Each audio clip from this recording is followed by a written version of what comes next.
Bonjour à tous, je m'appelle Céline Bouvet. Et moi, c'est Lyon Rabel. Et vous avez la caméra de l'Argentine élue. Alors, on est 3 étudiants dans l'infocom et on a décidé de faire une web conférence sur le projet Erasmus et tout ce qui tourne autour. Avec nous, un étudiant de 3e année dans l'infocom aussi qui est parti aux États-Unis pour durer d'un semestre, Émeric Laguerre. Donc, on va lui poser plusieurs questions qui portent sur son voyage et son expérience. Donc, bonjour Émeric. Bonjour. La première question qu'on avait à poser, c'est pourquoi est-ce que tu avais choisi de faire l'aventure Erasmus? Alors moi déjà, petite précision, c'est pas un Erasmus. Erasmus c'est qu'en Europe, comme c'est aux États-Unis, il n'y a pas vraiment de nom.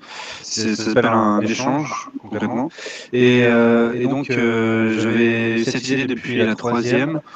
Et parce que j'avais envie de découvrir autre chose, découvrir des nouveaux systèmes d'apprentissage et juste un nouveau système de vie en fait, un nouveau contexte. Et donc je pensais que c'était la parfaite opportunité de le faire avec ce que proposait Lugo. C'est une des raisons pour lesquelles j'ai choisi cette université. Alors déjà, quelle ville as-tu rencontré aux États-Unis? Alors, je dirais que les principaux défis, c'était lié au transport, parce que c'est un pays qui est très grand et très peu dense par rapport à la France. Et tout se fait en voiture là-bas, tout se fait en voiture. Donc concrètement, sur mon campus, il n'y avait pas de magasin où on pouvait acheter à manger vraiment. Enfin, il y en avait un petit, mais il n'y avait pas de grande surface. Du coup, il fallait à chaque fois prendre la voiture pour faire les courses. Et donc, ça impliquait de soit prendre un Uber, ou soit de trouver des Américains qui avaient une voiture. Donc ça, c'est pas évident, surtout au début. Donc je dirais qu'au niveau des transports, c'est plus compliqué, même si dans les grandes villes, ça reste plutôt bien desservi.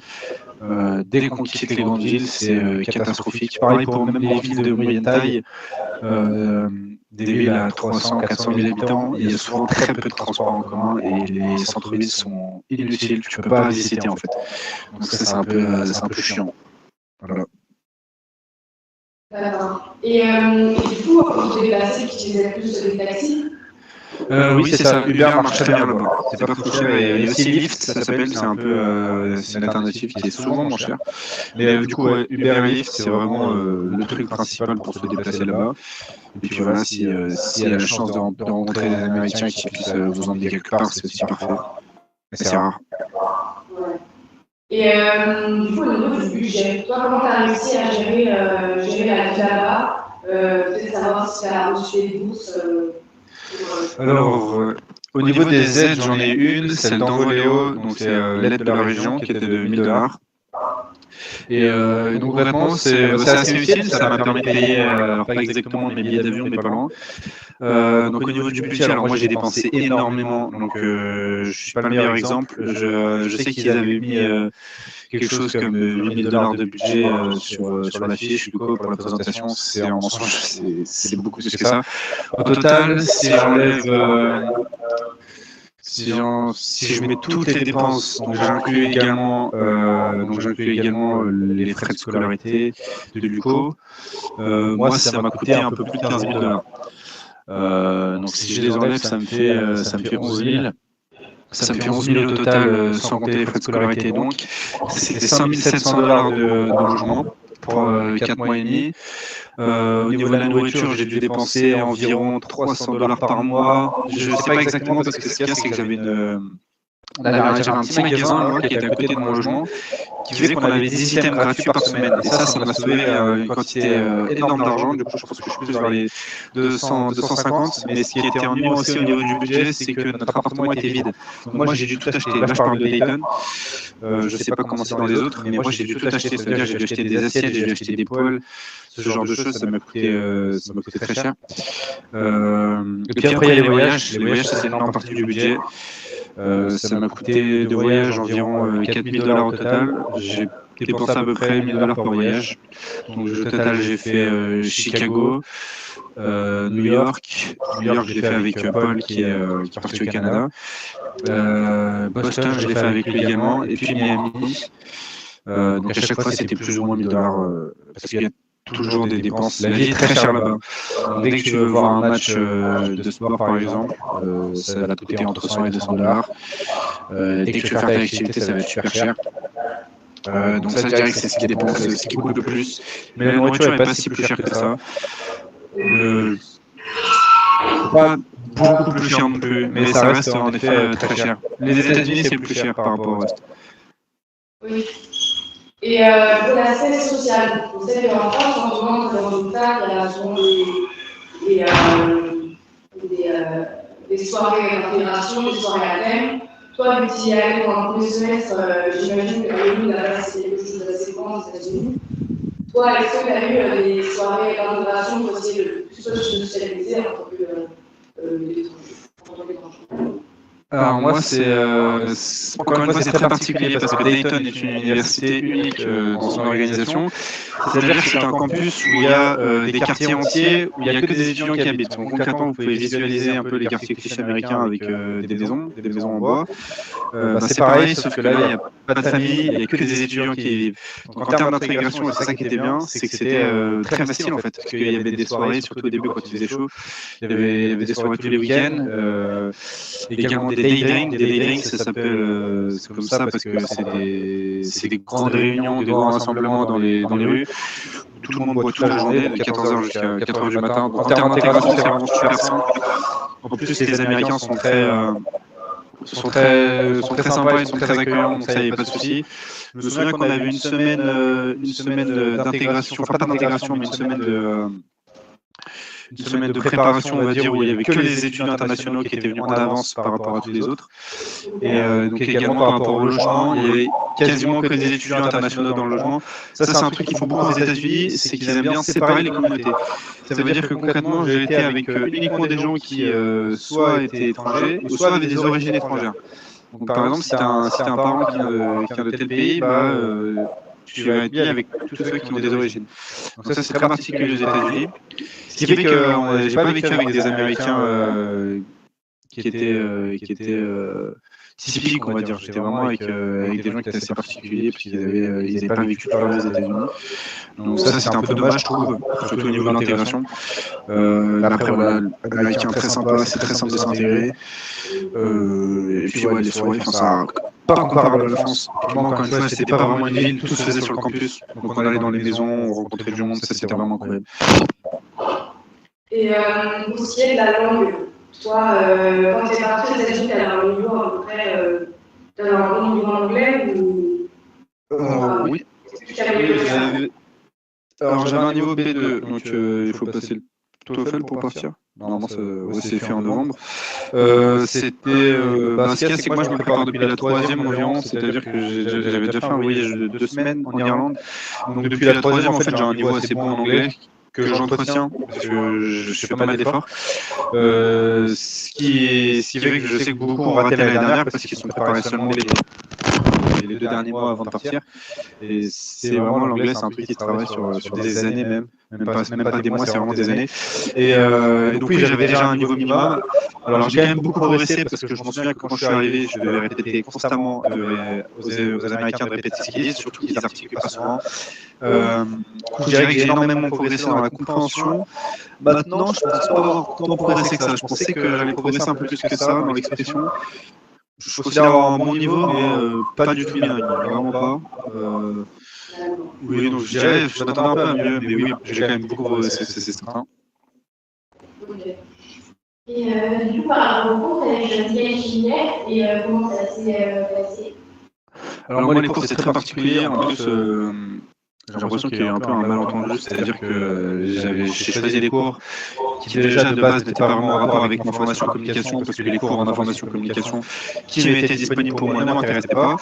Et puis à la fin, le responsable de formation, je ne sais plus qui, il y avait quelqu'un qui n'était pas au courant et qui vient de me le reprocher, je crois. Donc bon, bref, en soi, ça n'a pas trop d'importance. Moi, j'avais pris des cours en sciences politiques et en économie. J'ai des cours de macroéconomie et microéconomie, donc rien à voir avec l'info. Rien à voir. J'ai eu un semestre qui complètement différent. C'est bon, c'est passé. De toute façon, j'avais pas le choix parce que tous les cours qu'ils me proposaient en com, c'était des cours inutiles. Et sinon, ouais, par rapport aux cours là-bas, c'est excessivement simple. Les cours en soi sont assez durs. D'abord, encore une fois, j'ai eu des cours assez techniques. J'avais pas fait de maths depuis longtemps, donc j'ai un peu galéré. Mais par contre, les examens, ils sont d'une simplicité. C'est simple, c'est des QCM, c'est faire que ça. Oui, enfin, c'est vraiment les partiels. Honnêtement, j'ai pas ouvert un cahier. J'ai eu genre dans les 76 sur 100. C'est juste excessivement simple. Donc l'année, c'est pas facile de passer, mais c'est vraiment des vacances. Hein. Les cours, c'est vraiment secondaire. On perd pas là pour les cours. Mais ça reste bien.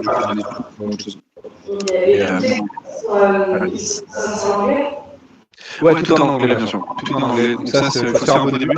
Honnêtement, quand on part, on est censé avoir un niveau pour déjà comprendre l'anglais. En soi, à part les mots de vocabulaire de temps en temps.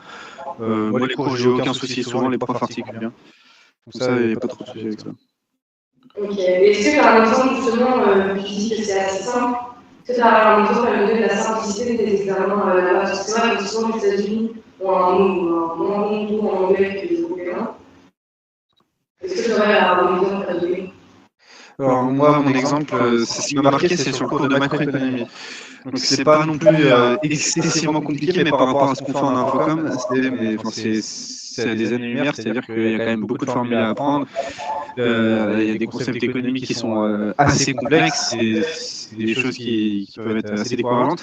Et du coup, moi, au début, je me disais que ça allait être très compliqué, que il fallait vraiment que je travaille beaucoup le cours, surtout qu'il est en anglais, ça aide pas pour vraiment le maîtriser. Et voilà, au final, j'ai appris le minimum, ça veut dire que je connaissais suffisamment. Les premiers examens, j'ai eu 96 sur 100, quoi. 96 sur 100 parce que concrètement c'est pas un QCM, c'est un très bon exemple parce qu'on a des formules à apprendre. Concrètement, on va devoir faire des calculs qui vont nous emmener à d'autres calculs, qui vont nous emmener à d'autres calculs. Et bien, ils nous demandaient qu'une seule partie du calcul. Et cette partie du calcul, ça allait être un produit en croix, suivi d'une division avec des chiffres excessivement simples. J'ai l'impression qu'ils nous prennent un peu pour des coups, des fois. C'est trop simple. Alors, c'est des sujets qui sont compliqués. Donc, j'avoue que je suis assez étonné parce que je ne sais pas comment ils s'assurent que les gens maîtrisent le cours, sachant que tout le monde passe. Mais bon, ils payent très cher, donc je suppose qu'ils ne veulent pas trop faire d'oublier. Et voilà, ça c'est un bon exemple. Et du coup, quand tu reviens en France, vu que tu reviens en période de partiel pour nous, est-ce que tu as des cours à rattraper quand tu rentres à l'UFO, ou est-ce que du coup les examens que tu as passés là-bas te permettent d'avoir ton semestre 5 en France? Oui, normalement, les examens que j'ai passés là-bas me permettent d'avoir le semestre 5, même si c'est rien à voir en l'occurrence. J'ai aucun cours à repasser. J'ai pas intérêt. Au niveau de la nourriture, est-ce que ça t'a fait un choc de la nourriture aux États-Unis par rapport en France? Ouais, non, je pense que c'est un peu un mythe, ça. C'est pas du tout un choc. Oui, il y a des différences. Il y a des choses qui sont un peu chiantes. Par exemple, les pommes qui sont bourrées de sucre, j'en avais un peu marre au début. Puis après, quand tu reviens en France, tu as beaucoup de choses qui ont l'air fades, parce qu'ils mettent du sucre partout. Sinon, ce qui m'a plus manqué, c'est je dirais le fromage. Le fromage de là est pas fou. Mais si on n'est pas trop exigeant, on ne fait pas trop attention, tu peux quand même bien manger là-bas. Donc la viande, c'est pareil. Les légumes, c'est pas si différent que ça. Honnêtement, il n'y a pas tant de différence que ça. Oui, c'est moins bon qu'en France.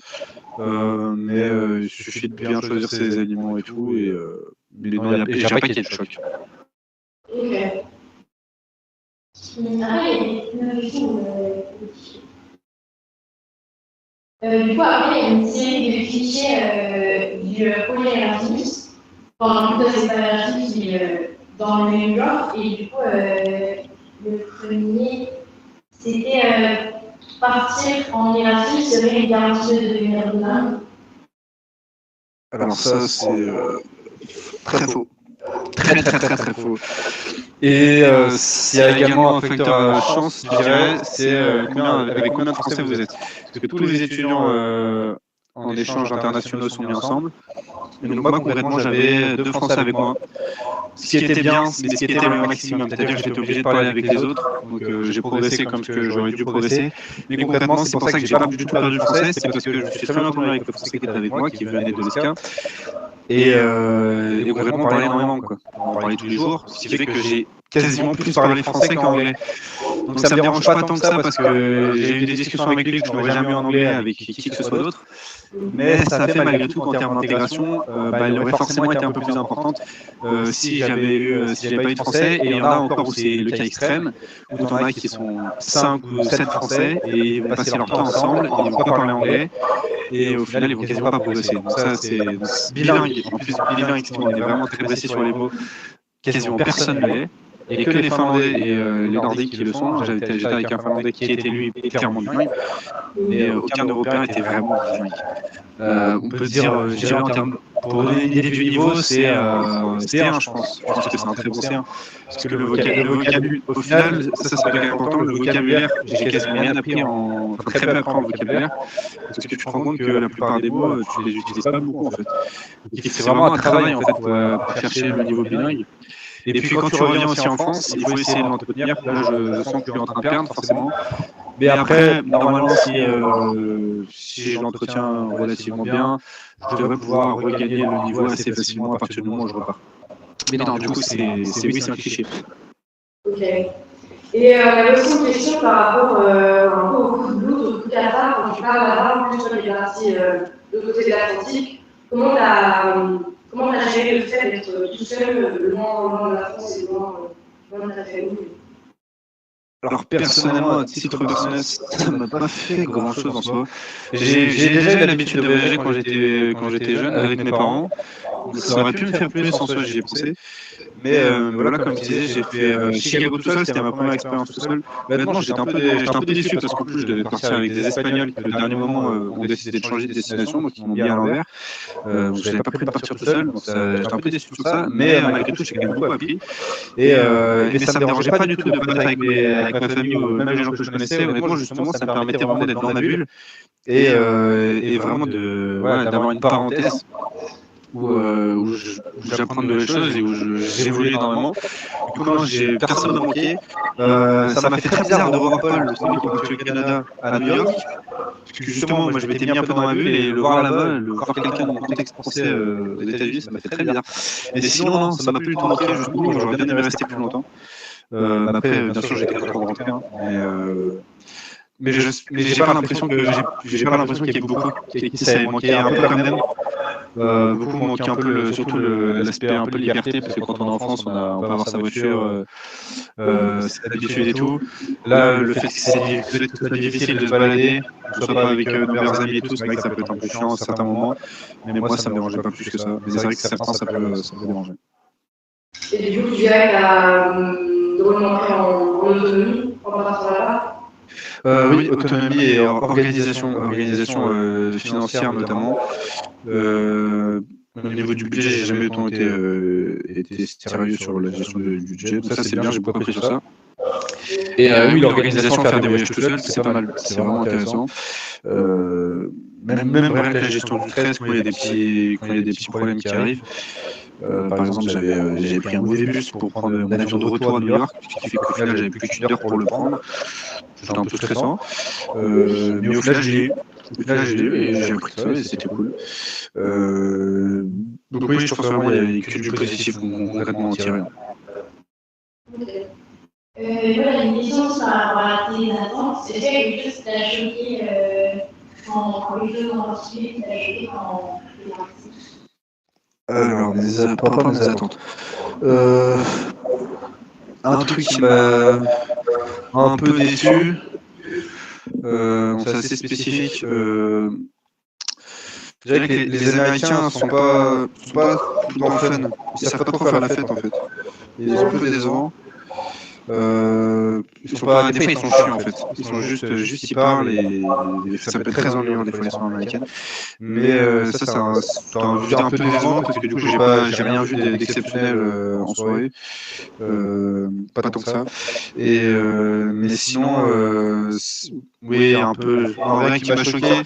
Mais c'est vrai que ça reste un quotidien classique on va dire. Donc c'est pas toujours exceptionnel. Il y a des moments qui vont être incroyables, mais ça reste un quotidien, c'est-à-dire qu'on va à la fac tous les jours, on a ses activités, donc au final c'est pas tout le temps exceptionnel, on s'amuse pas tout le temps et tout. Donc au final c'était quelque chose d'assez normal. Je dirais qu'il faut pas trop non plus le glorifier et en voir comme le paradis absolu, c'est pas du tout ça. Oui. Et est-ce que toi, dans tes parties, tu avais 21 ans? Alors non, j'avais 19 ans. Et du coup, comment tu as géré le fait d'être mineur aux États-Unis? Alors ça pose aucun problème. Il suffit de faire une fausse carte d'identité, ce qui est extrêmement simple. Tout le monde fait ça. Mais ils s'en fichent. Hein. Mais c'est dingue parce que j'ai réussi. Au début, je passais dans ces bars. Il n'y a pas beaucoup de boîtes de nuit, c'est surtout des bars. Et je passais dans le petit bar de mon université. Donc, au début, je pensais que c'était normal parce qu'ils en foutaient un peu. Mais en fait, comme c'est des cartes françaises, ils ne comprennent pas. J'ai l'ancienne carte, la nouvelle carte est un peu plus classique, mais l'ancienne carte d'identité française, la grande bleue, là, ils regardent, ils disent qu'est-ce que c'est que ça, et puis ils laissent passer. Et puis en fait, c'est même passé, là j'étais un peu plus étonné, à Boston et à Miami. J'ai réussi à passer là-bas. Donc ça, c'est impressionnant. Parce qu'elle était vraiment dégueulasse. Mais ils sont. Je sais pas, ils sont juste stupides, je sais pas, mais ils laissent passer, je pense qu'ils s'en fichent un peu. Mais les Américains là-bas, à partir de 15 ans, ils peuvent aussi, hein, donc au final, non, c'est pas un problème du tout. Ok. Et au niveau de la sécurité, toi, quand t'es parti par exemple à Chicago tout seul, est-ce que tu t'es senti un peu plus vulnérable qu'en France? Chicago, ouais, tout seul, il y avait des moments dans la nuit. Oui. Dans la nuit, parce qu'en fait là-bas, ce qui est un peu chiant aux États-Unis, c'est que Chicago, ça m'a un peu surpris, c'est que dès 23h, les rues commencent à se vider en fait. Alors pourtant, il faisait beau. C'est complètement différent qu'en France ou en Europe où les villes vivent beaucoup la nuit. Les centres-villes aux États-Unis se vident parce que les gens habitent à l'extérieur. Et du coup, ils rentrent chez eux. Des fois, j'ai rencontré des gens bizarres. Le seul truc là-bas, c'est que tu dis que les gens bizarres, il y a 3 fois plus de chances par rapport à la France qu'ils aient un couteau ou une arme à feu sur eux. Mais non. Honnêtement, moi ça va, je pense que j'ai eu de la chance, j'ai rien rencontré de bizarre. J'ai jamais été menacé, je crois pas. Mais non, moi franchement, je me sentais bien. Faut juste pas trop aller dans Chicago, faut pas aller dans le sud tout seul. Je sais pas comment ça s'appelle, et dans l'ouest aussi, mais quand t'es dans la loupe, c'est un peu le centre, on va dire, c'est très large. Le nord aussi. Moi, j'ai eu aucun problème personnellement. Donc, non, a priori, ça va. Les autres villes, oui, très drôle. Avec Paul, à New York, on était dans le Bronx. Donc là, on aurait pu être un peu plus menacé. Surtout qu'on est resté, on avait un problème avec Airbnb, on était resté entre 23h et minuit et demi devant l'Airbnb qui voulait pas nous ouvrir. Mais sinon, c'est aucun problème malgré tout. On est bien sorti. Même le Bronx, c'était pas si. On n'est pas allé dans les rues les plus chaudes, je pense. Mais concrètement, non, j'ai rien vu de particulier. Mais c'est vrai que ça peut être un peu plus dangereux qu'en France. Ok. Et est-ce que tu pourrais donner un conseil aux prochaines colons étudiants qui devraient partir en Erasmus aussi? En échange. Alors comme conseil, moi je conseillerais, sur plusieurs plans, déjà de se préparer en anglais le plus vite possible, d'essayer d'avoir le niveau. En termes d'autres conseils financiers, essayer de travailler le plus possible pour avoir le plus d'argent pour pouvoir profiter à fond là-bas. Après, autre conseil, ne pas trop s'attendre ne pas trop avoir d'attente. C'est pas non plus, encore une fois, le paradis, ça va vraiment dépendre de sur qui vous tombez, de sur quel contexte, quelle université. Ça dépend de beaucoup de choses. Hein. Si on tombe pas sur les bonnes personnes et qu'on n'a pas d'amis, on se fait chier. Hein. Moi, je me suis tombé sur j'ai eu des bons amis, donc c'était cool, mais ça aurait pu être très différent. Voilà, pas trop avoir d'attente, bien se préparer. Au niveau des documents administratifs et tout, l'anglais est super important. Parce qu'il y en a beaucoup qui ne peuvent pas partir parce qu'ils n'ont pas le niveau et ils s'en rendent compte trop tard. Et puis, financièrement, c'est de travailler le plus possible pour gagner le plus d'argent et pour en profiter. Voilà. Ok. Et au niveau de l'administratif, toi, tu as réussi à gérer comment le fait d'envoyer plein de papiers, de faire beaucoup de demandes, en même temps de gérer toute la tâche TOEFL. C'est de gérer tout ça dans un temps qui est assez court. Tu as réussi à faire comment? Alors, le TOEFL, moi, je l'ai passé premier semestre, donc c'était vraiment à part de ça. Je l'ai passé en novembre. Et les documents, ils ont commencé. J'ai été sélectionné vers le 27 janvier, je crois, pour Dayton. Ce qui fait que ça a commencé à partir de là. Vers février, j'ai commencé les documents. Donc là, en effet, il y avait pas mal de choses à faire. Il y a les visas aussi, le visa qui est pas évident. Mais voilà, mes parents m'ont beaucoup aidé, donc ça c'est bien. S'il y a des gens qui peuvent aider, ça c'est super. Et puis, faut pas hésiter à demander des questions à l'université d'accueil, parce que souvent ils aident beaucoup. C'est super important de les appeler, de leur envoyer des messages ou des mails, parce qu'ils sont super utiles. Moi, c'est grâce à eux en fait. De toute façon, il n'y a pas le choix en fait, c'est obligé, parce qu'il y a souvent des bugs. Et oui, voilà. Ok. Est-ce que l'année prochaine, si tu devais refaire ce voyage, est-ce que tu le refais? Alors, si je devais le refaire l'année prochaine, alors non, je pense pas que je le referai, parce que je l'ai déjà fait. Ou en conséquence, quelque chose de... En conséquence, je vais mourir ça en France pour l'année prochaine. Pardon, j'ai pas trop entendu. Si l'année prochaine, tu referais un autre échange, tu préfères du coup le parcours classique et rester en France? Je pense que je vais rester en France parce que les masters à l'étranger en fait ça coûte cher. C'est ça qui est un peu chiant en fait. C'est principalement financier la raison. Mais je pense que je vais rester en France. Et après par contre j'aimerais bien travailler à l'étranger. Aux États-Unis ça serait bien. Donc moi je pense que je partirais bien honnêtement aux États-Unis, Chicago ça me va beaucoup plus. Il y a beaucoup plus d'opportunités professionnelles là-bas, les salaires sont bien meilleurs. Après pour vivre avec une famille et tout c'est assez compliqué, mais faire une partie de ma vente là-bas, moi je le ferais absolument. Donc, voilà.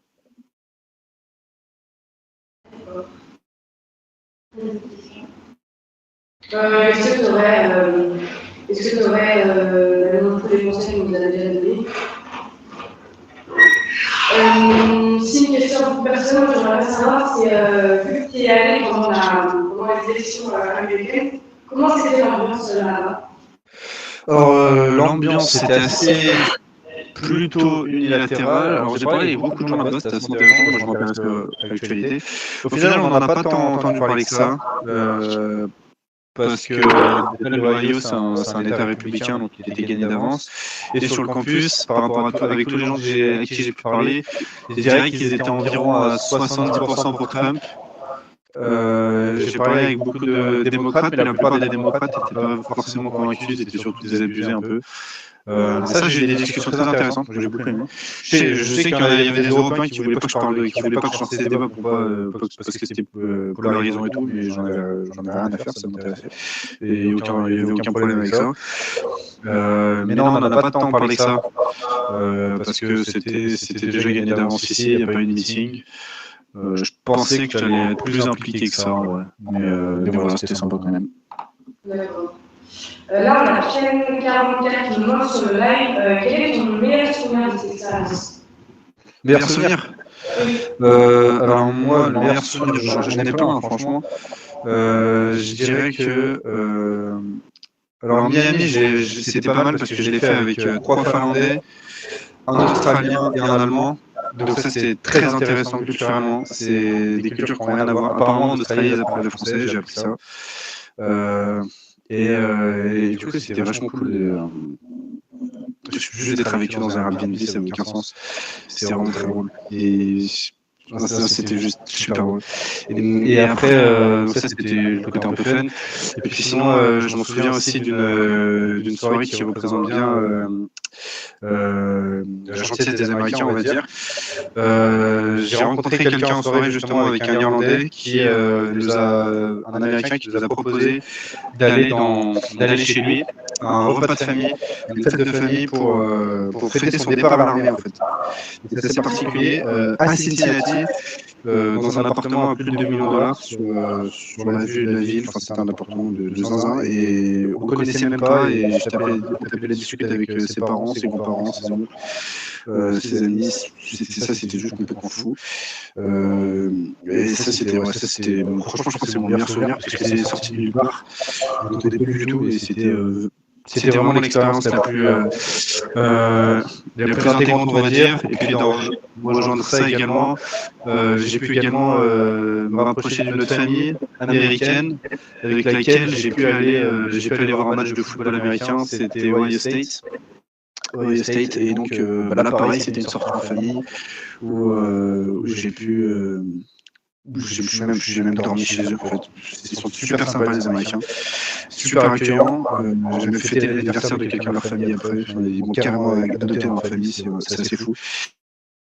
Alors que je ne les connaissais pas. Et du coup, voilà, ça c'est plus intéressant parce que c'est bien d'essayer avec des Américains et développer des liens avec eux. Même s'il faut vraiment de la chance, c'est juste parce que je connaissais des gens qui les connaissaient que ça s'est arrivé. Mais voilà, ça je dirais que c'est les moments qui m'ont fait se marquer. Ok. Et pour revenir au côté administratif, on me demandait si tu avais quelqu'un sur ton campus aux États-Unis à aller voir aussi et là vraiment pour les étudiants qui sont en échange. Alors ça, de toute façon, ils m'ont dit dès la première semaine d'intégration où concrètement ils nous ont expliqué toutes les démarches à suivre et tous les services qui pouvaient nous aider. Donc je me souviens plus exactement, mais oui, il y avait des personnes selon le service, si ça concerne les cours. Si ça concerne les cours, là-bas, ça fonctionne en termes de majeur. Donc moi, j'étais dans la majeure communication, enfin j'étais censé y être. Finalement, les cours n'avaient rien à voir, mais j'étais rattaché à la section humanité, quelque chose comme ça. Du coup, je devais aller voir ce bâtiment, parce que c'est un campus très grand avec beaucoup de bâtiments, pour leur demander des renseignements.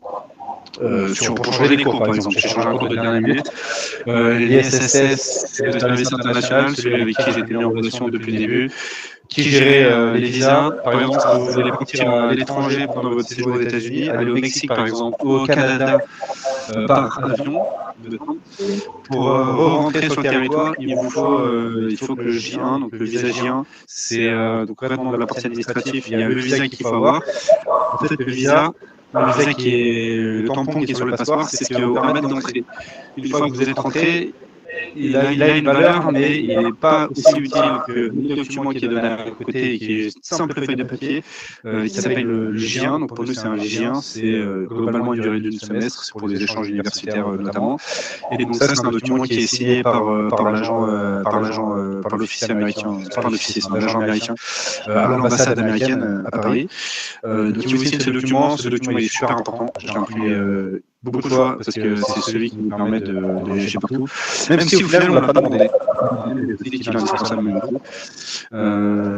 Et donc parce que c'est ce qui permet de garder votre statut en fait. Donc voilà, sinon oui, pour encore une première semaine, ils expliquent tout.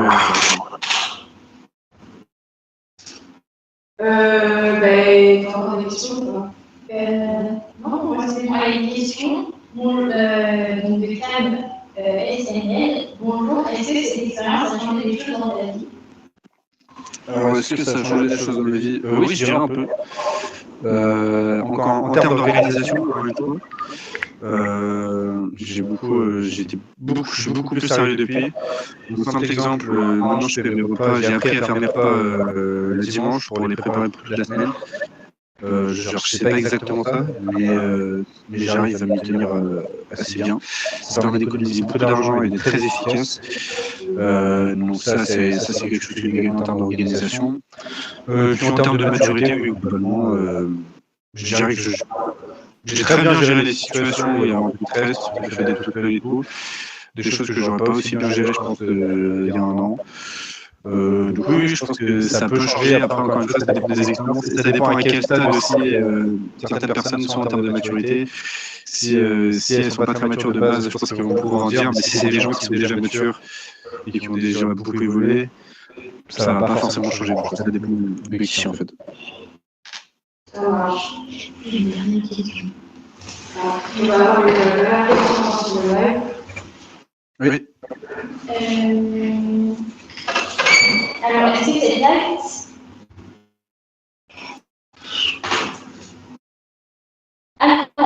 je voulais demander si l'accueil des sanctions de sécurité aurait été identique si les étudiants avaient été liés d'étudiants. Donc, si ça avait été une femme, est-ce que tu penses que tu serais senti moins en sécurité aux États-Unis? Alors, j'avais une Française avec moi, donc elle se sentait beaucoup plus en insécurité que moi et le Français, donc je pense que oui, et c'est normal, surtout quand on fait un voyage tout seul. Moi, ça me dérangeait pas du tout de faire un voyage tout seul à Chicago, mais c'est vrai que je pense que quand t'as une fille, forcément, ça peut être plus compliqué, ça dépend déjà du caractère de la fille.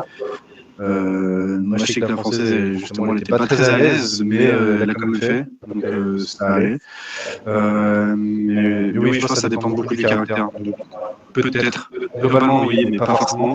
Oui, par rapport à Dayton, à la ville où j'étais, ça, c'est un truc par rapport aux États-Unis également. La plupart des villes, notamment l'Ohio, ne sont pas du tout pareilles qu'en France, c'est-à-dire que la pauvreté est concentrée dans le centre-ville.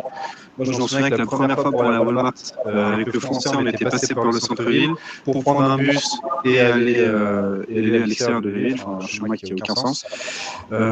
Et au final, on a vu que c'était pauvre, quoi. Mais ça veut dire que vraiment, t'as plein de gens qui sont à la rue dans le centre de la ville, il y a quasiment personne à certains endroits. Les rues sont hyper grandes, les routes sont super larges, du coup ça déjà tu mets 2 minutes à traverser. Ça c'est un peu à part. Et puis oui, quand tu arrives à la gare, t'as plein de gens bizarres. Donc oui, c'est normal de ne pas être à l'aise du tout dans ce contexte. Surtout t'as vraiment aucun agent de sécurité et tout. Mais donc ouais, malgré tout ça reste un peu pas très accueillant à certains endroits. On avait une dernière question sur le live. Est-ce que tu as gardé contact avec les gens qu'on a rencontrés là-bas? Oui, en partie. C'est surtout à la fin, c'est assez drôle en fait, parce qu'au final, on était un groupe de 9 Européens, surtout les Européens avec qui j'ai gardé contact. Et au final, parce qu'on vivait ensemble, et donc on s'est rendu compte qu'il nous restait plus qu'un mois, et donc au final, on a décidé de profiter tous ensemble. Et c'est là qu'on s'est rapprochés, parce qu'au début, au final, on n'était pas tous les uns pour les autres. On sortait toutes les semaines ensemble, mais pas plus que ça. Et donc au final, je pense qu'on va se revoir l'année prochaine, cet été normalement. On avait envie de se revoir en Espagne. J'étais avec 5 Espagnols, un Irlandais et un Finlandais et 2 Français. Donc avec le Français et le Finlandais, on garde encore contact. Le Français, je vais le revoir, il habite à Angers, donc je vais le revoir bientôt. Et le Finlandais aussi, il y a des qui passera à Paris, donc je pense que je le reverrai. Donc ouais, j'ai réussi à garder contact. Ça, c'est quelque chose qui a été cool. Oui. Ça marche. Je crois que le live va toucher à sa fin. Merci beaucoup d'avoir pris le temps de répondre aux questions. Et merci aussi aux internautes de m'avoir posé des questions. Donc, il y a aussi qui était dans le premier live et qui n'a pas pu continuer. Voilà. Merci à vous. Oui, merci à toi. Bonne soirée. Si vous avez encore des questions, n'hésitez pas à nous envoyer un petit message sur Instagram, ce sera un plaisir de vous répondre. Au revoir.